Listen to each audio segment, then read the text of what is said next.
They say the mountains of Colorado keep their secrets buried deeper than any gold or copper vein. But what happens when those secrets start crawling out of the darkness? When experienced miners, men who've spent their lives reading the language of stone and earth, simply vanish without a trace, leaving behind only their tools and a whisper of something that shouldn't exist. Tonight, Detective Frank Morrison descends into the belly of Copper Ridge Mine, where the earth itself seems hungry, and what it's swallowing isn't just men. It's secrets that some people would kill to keep buried. October 1953. Copper Ridge was the kind of town that existed for one reason: to pull wealth from the earth. Population 847 souls, all dependent on the mine that had been operating since 1891. The town had survived boom and bust cycles, labor strikes, and even a cave-in that claimed 12 lives in 1928. But nothing had prepared it for what started happening in the fall of '53. Sheriff Tom Brennan had been keeping the peace in Copper Ridge for 15 years. He'd handled everything from Saturday night brawls to claim jumpers. But when he called Detective Morrison, his voice carried a tremor that spoke of something beyond his experience. "Morrison," Brennan had said, "I've got 3 men missing from the mine. Not missing like they ran off with another woman or fell in a shaft. Missing like they never existed. Their families are talking about curses and ancient spirits. The mine owner wants to shut down operations, and I've got a town full of people who are starting to look at those mountains like they're alive and hungry." The Copper Ridge Mine was owned by Consolidated Mining Corporation, a company with offices in Denver and interests that stretched from Montana to New Mexico. The local foreman was a man named Jack Kowalski, a Polish immigrant who'd worked mines across 3 states and earned the respect of every man who'd ever swung a pickaxe beside him. But even Kowalski was shaken. In 30 years underground, he'd seen accidents, explosions, and cave-ins. He'd lost friends to gas leaks and equipment failures. But he'd never seen anything like what was happening in the deeper tunnels of Level 7. The first to disappear was Miguel Santos, a 28-year-old with a wife and 2 young children. Miguel had been working the new copper vein on Level 7, a rich deposit that promised to keep the mine profitable for years to come. He was reliable, careful, and had never missed a day of work in 3 years. On October 3rd, Miguel descended into Level 7 at 6 a.m., sharp, just like every day. His partner, Eddie Marconi, was running late due to a sick child.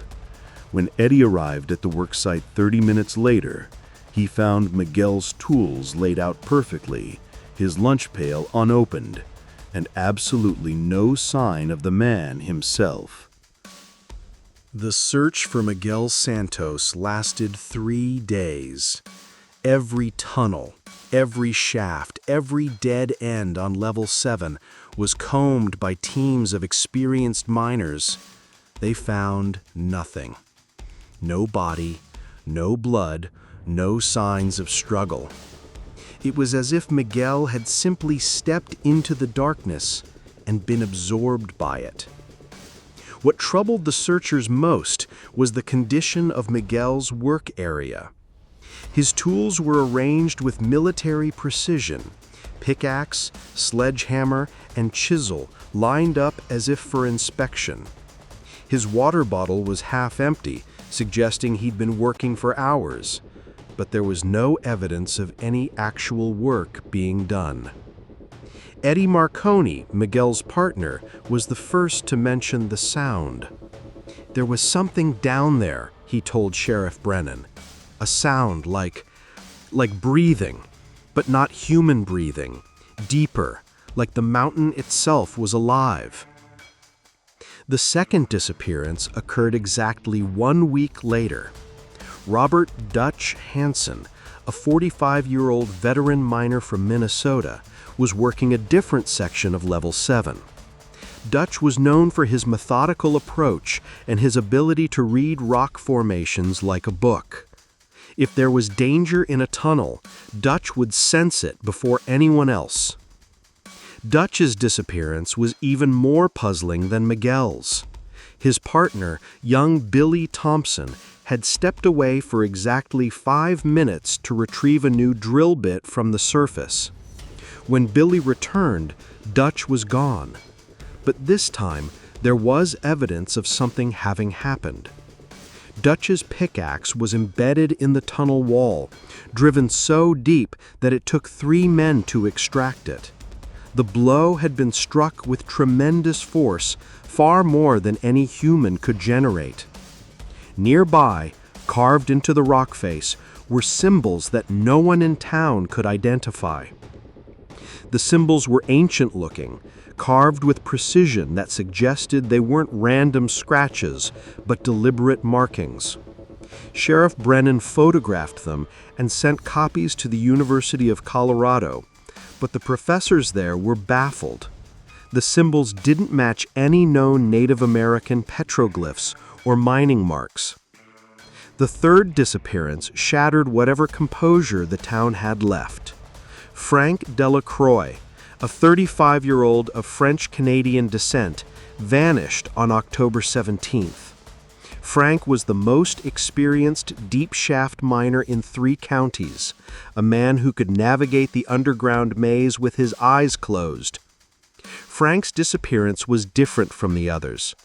His partner, Sam Rodriguez, was working right beside him when it happened. They were examining a new vein of copper ore when Frank suddenly stopped talking mid-sentence. "He just froze," Sam told anyone who would listen. "Like he was listening to something I couldn't hear. Then he started walking toward the back of the tunnel, real slow, like he was being pulled. I called out to him, but he didn't answer. He just kept walking until the darkness swallowed him up."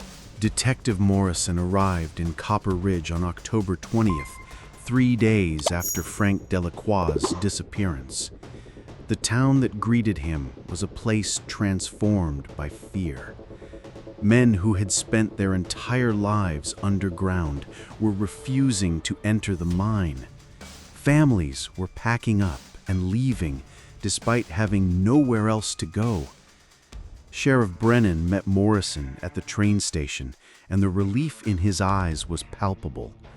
"Thank God you're here," Brennan said, shaking Morrison's hand. "I've been sheriff for 15 years, and I've never seen anything like this. The mine owner wants answers, the families want their men back, and I've got a whole town that's ready to believe in monsters." Morrison's first stop was the Copper Ridge mine office, where he met with Jack Kowalski, the foreman.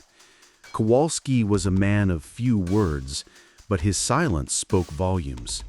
He'd seen things in that mine that had shaken his faith in the rational world. "Detective," Kowalski said in his thick Polish accent, "I've worked mines from Pennsylvania to Colorado.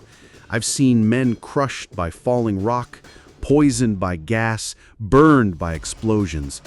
But I've never seen men just disappear. It's like the mountain is taking them." Morrison examined the mine's safety records, employee files, and production reports. Everything appeared normal until he reached the reports from Level 7. The newly discovered copper vein was incredibly rich, but there were anomalies in the geological surveys that troubled him. The copper vein didn't follow normal geological patterns. It twisted and turned through the rock in ways that defied explanation. More disturbing, The mining reports showed that the deeper they dug, the warmer the air became, unusual for a mine at that elevation and depth.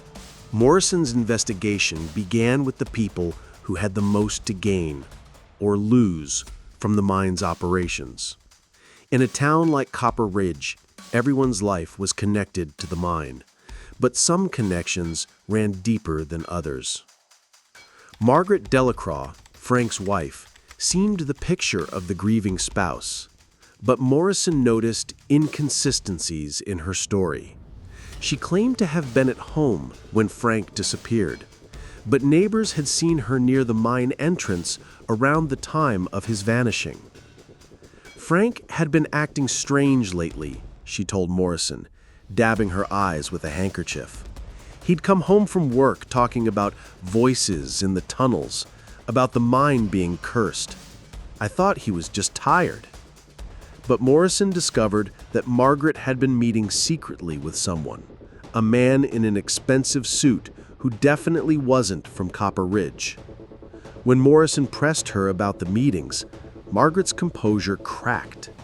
"You don't understand," she whispered. "There are things about that mine that the company doesn't want anyone to know. Frank found out, and now he's gone. They'll make me disappear too if they know I talked to you."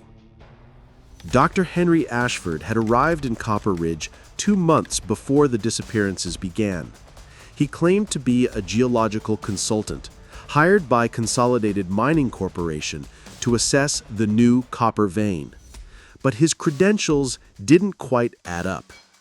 Morrison discovered that Dr. Ashford had actually been studying the mine's geological formations for years, long before Consolidated hired him. His research focused on unusual mineral deposits and underground cavern systems. But his published papers suggested interests that went far beyond legitimate geology. "The Copper Ridge Formation is unique," Ashford told Morrison during their interview. "The mineral composition suggests geological processes that shouldn't exist at this elevation. There are pockets of gas, unusual temperature variations, and acoustic properties that create interesting effects." But Morrison found disturbing items in Ashford's hotel room. Detailed maps of the mine's deeper levels, photographs of the strange symbols found near Dutch Hansen's disappearance, and correspondence with organizations that had nothing to do with mining. Eddie Marconi, Miguel Santos's partner, was the first to discover a disappearance. But his story had holes that Morrison couldn't ignore. Eddie claimed his child was sick, making him late for work, but the local doctor had no record of treating the Marconi family. More troubling, Eddie had been in financial trouble for months. His wife had been asking around town for jobs in other cities, and Eddie had been seen gambling at the saloon, losing money he couldn't afford to lose. "Miguel was my friend," Eddie insisted, but Morrison noticed he couldn't look at him directly when he said it. "I'd never do anything to hurt him. Those 30 minutes I was gone, I was getting tools from the surface, just like I said." But Morrison discovered that Eddie had been making regular trips to Denver, trips that coincided with visits from out-of-town businessmen. The same businessmen who had been asking questions about the mine's production reports and geological surveys. James Whitmore represented Consolidated Mining's interests in Copper Ridge. He'd arrived immediately after the first disappearance, claiming to be concerned about worker safety, but Morrison sensed that Whitmore's concerns were more about company liability than human lives. Whitmore's background was impressive on paper: Harvard Business School, experience managing mining operations across the country. But Morrison discovered that every mine Whitmore had managed had experienced unusual problems, accidents, disappearances, and mysterious shutdowns. "These disappearances are tragic," Whitmore told Morrison with practiced sympathy, "but they're also threatening the economic stability of this entire region. We need to find a rational explanation and move forward. The mine must continue operating. But Morrison found evidence that Whitmore had been in contact with government agencies, not about safety concerns, but about the unusual geological properties of Level 7. The correspondence suggested that Consolidated Mining had found something far more valuable than copper. On October 22nd, Morrison made the decision that would change everything. Despite warnings from Kowalski and pleading from Sheriff Brennan, he descended into Level 7 to examine the disappearance sites firsthand. The journey to Level 7 took 15 minutes. As the elevator descended, Morrison noticed the temperature rising gradually. By the time he reached the bottom, the air was noticeably warm, unusual for a mine tunnel 400 feet underground in October. Kowalski had insisted on accompanying Morrison despite his obvious fear. "I can't let you go down there alone, Detective," he'd said. "I've lost 3 good men already. I won't lose you too." Level 7 was a maze of tunnels branching in all directions. The main shaft led to the new copper vein, but smaller passages wound deeper into the mountain. Morrison's trained eye immediately noticed that the tunnel construction was inconsistent. Some sections showed typical mining work: rough blasting, wooden supports, tool marks on the walls. But other areas seemed to have been carved with precision that suggested either advanced equipment or something else entirely. They reached Miguel Santos's work area first. Morrison examined every detail: the arranged tools, the untouched lunch pail, the lack of any actual mining progress. But it was Kowalski who noticed something Morrison had missed. "Look at the footprints," Kowalski whispered. "Miguel's boots walking toward the back tunnel. But look at the spacing. He wasn't walking normally. The steps get longer, like he was being pulled." Morrison followed the footprints to where they ended abruptly at a wall of solid rock. But examination with his flashlight revealed something that made his blood run cold. The wall wasn't solid. It was a carefully constructed false front designed to look like natural rock formation. Behind the false wall was a tunnel that didn't appear on any mine map. The passage was ancient, carved by hands that had worked these mountains long before the first European settlers arrived. And from its depths came a sound that made both men freeze. It was breathing, deep, rhythmic, and definitely not human. But underneath the breathing was something else. Voices. Faint, but recognizable. Miguel Santos was calling for help from somewhere in the darkness. Morrison and Kowalski faced a decision that would haunt them both. They could return to the surface and organize a proper rescue team, or they could follow the voices into the unknown tunnel. The breathing sounds and distant calls made the choice for them. The hidden tunnel was a masterpiece of ancient engineering. The walls were covered with symbols similar to those found at Dutch Hansen's disappearance site, but these were older, more elaborate. Morrison realized they weren't random markings, they were a form of writing. The tunnel sloped downward at a gentle angle, leading deeper into the mountain than any legitimate mine shaft. As they descended, the temperature continued to rise, and the air began to carry scents that had no business being underground: vegetation, water, and something else Morrison couldn't identify. After 20 minutes of careful progress, they reached a chamber that defied explanation. The cavern was enormous, carved from solid rock with precision that suggested advanced tools. But the cavern wasn't empty. In the center of the chamber was a structure that made Morrison question his sanity. It was a building, not a natural formation, but a constructed edifice made from blocks of carved stone. The architecture was unlike anything in conventional history books. The building was surrounded by equipment that had definitely not been there when the mine was first dug. Modern machinery, electrical cables, and most disturbing of all, cages. Large metal cages that could hold human beings. Morrison's detective instincts kicked in. This wasn't a natural cave formation or an ancient ruin.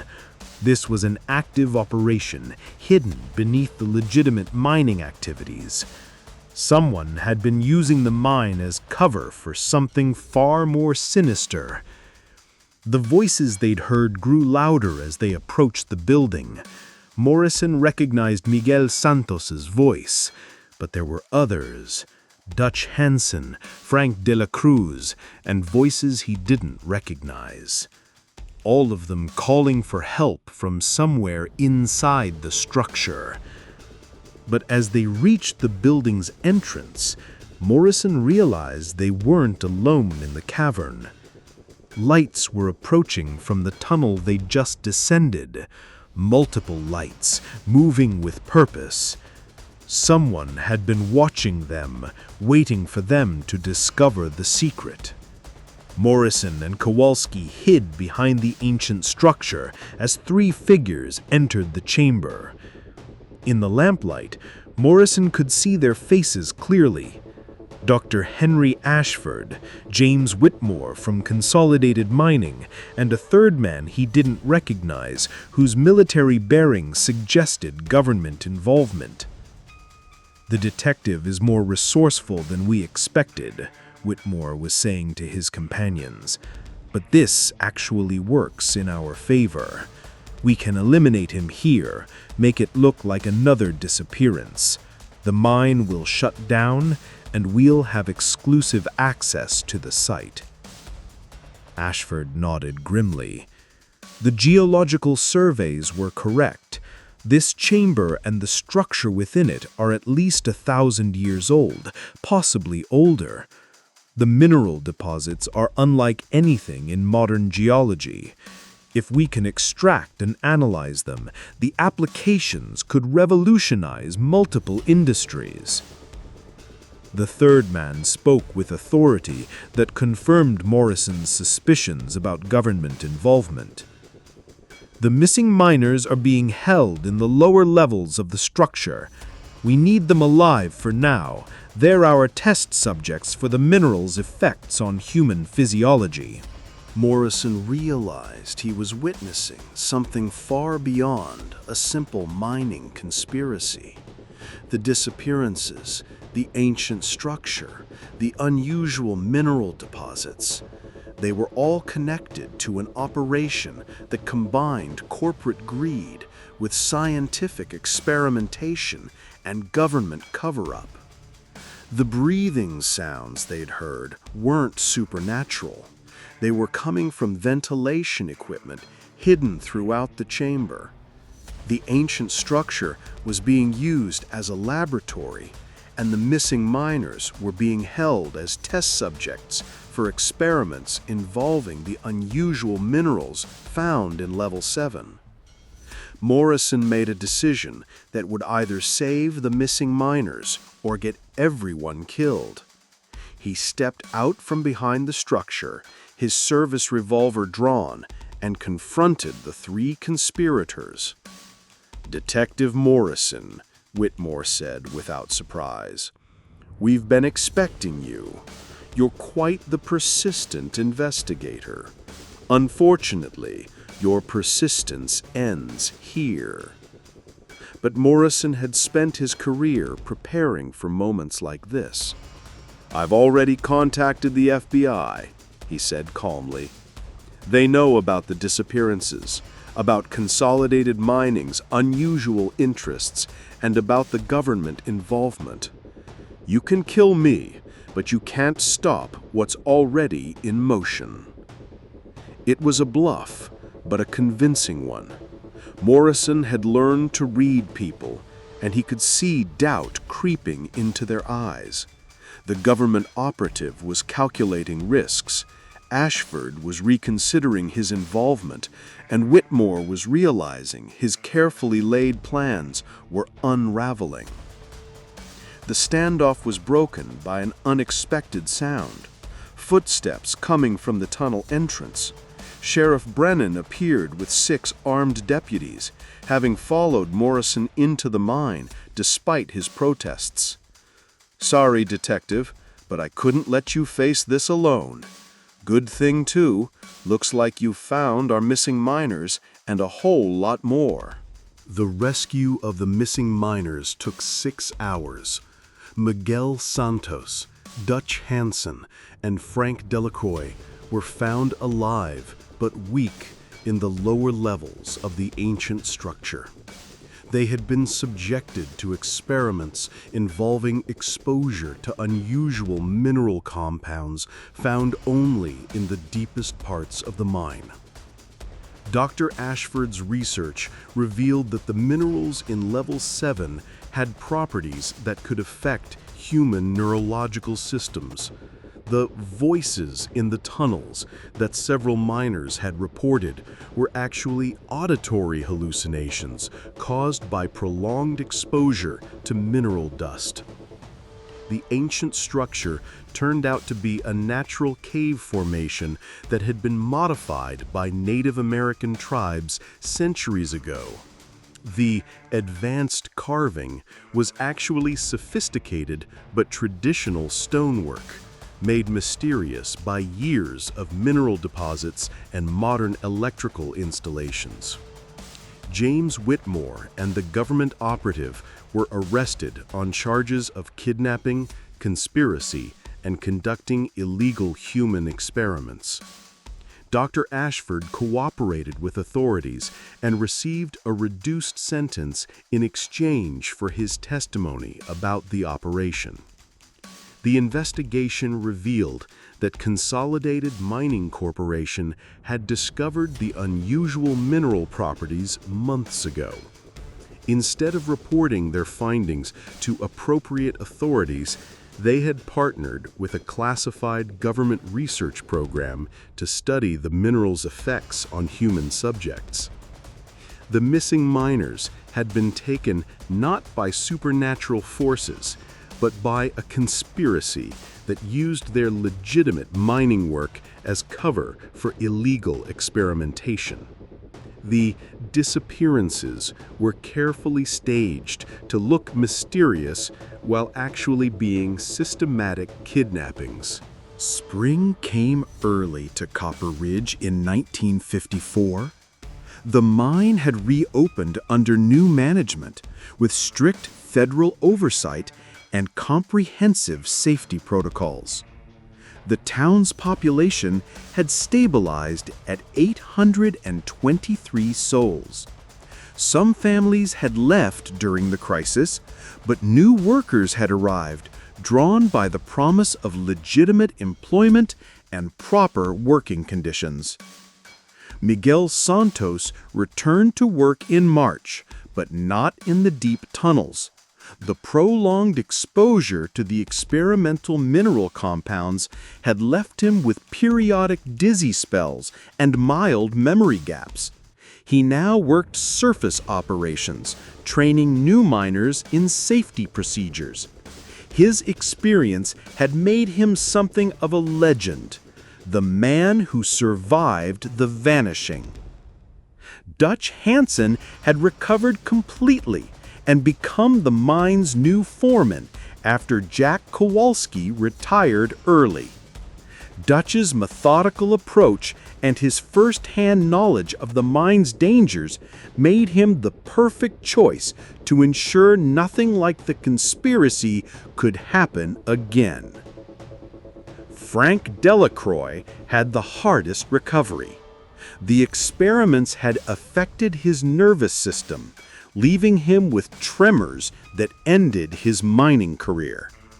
But Frank discovered a talent for metalwork and opened a small blacksmith shop in town. His wife, Margaret, had confessed her involvement to Morrison. She had been passing information to Whitmore's organization, believing she was helping with legitimate safety research. Eddie Marconi never worked another day underground. The guilt of his betrayal. He had been paid to delay his arrival that morning Miguel disappeared, haunted him daily. He left Copper Ridge in December 1953 and was never seen in town again. Detective Morrison returned to Chicago with more questions than answers. The official report listed the case as resolved, criminal conspiracy involving corporate malfeasance and illegal human experimentation. But Morrison knew the full truth was more complicated than any report could capture. The minerals found in Level 7 were indeed unusual, but their properties had been exaggerated by Ashford's research. The government's interest had been based on the possibility of developing enhanced interrogation techniques, but the practical applications were limited.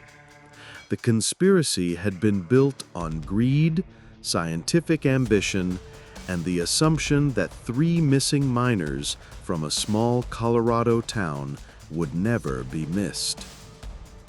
James Whitmore received 15 years in federal prison. The government operative, whose name was never released publicly, disappeared into the classified justice system. Dr. Ashford served 3 years and was banned from conducting research involving human subjects.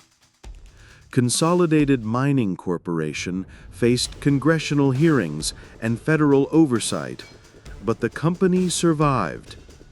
Corporate responsibility was a concept still evolving in 1954, and the families of the affected miners received modest settlements that didn't begin to compensate for their suffering.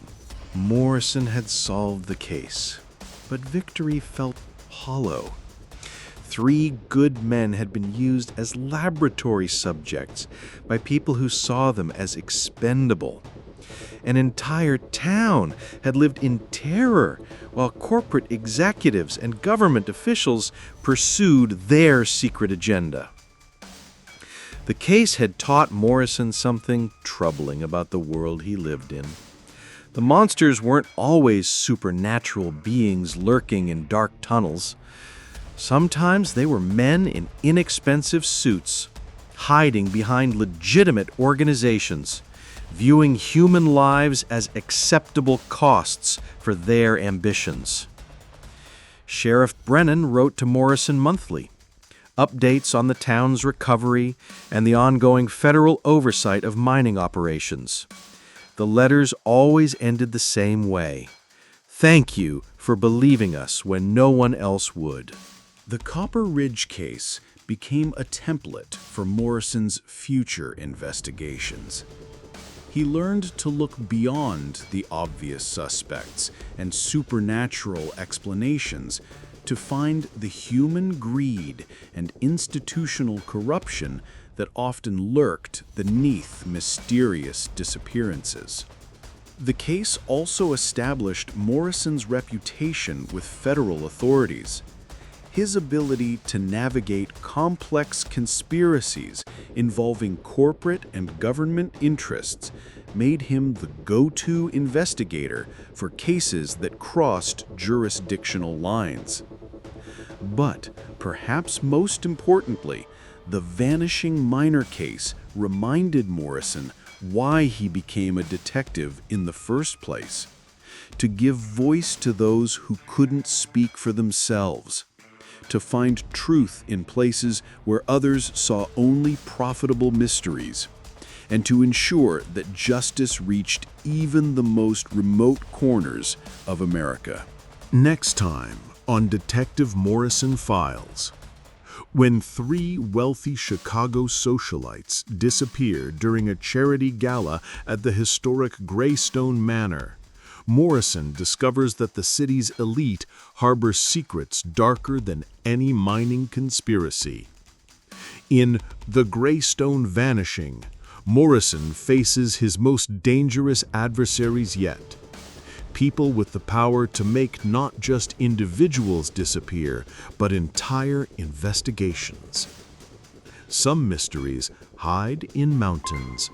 Others hide in plain sight, behind charity balls and society pages, where the wealthy play games with human lives and the stakes are higher than any copper vein could ever be.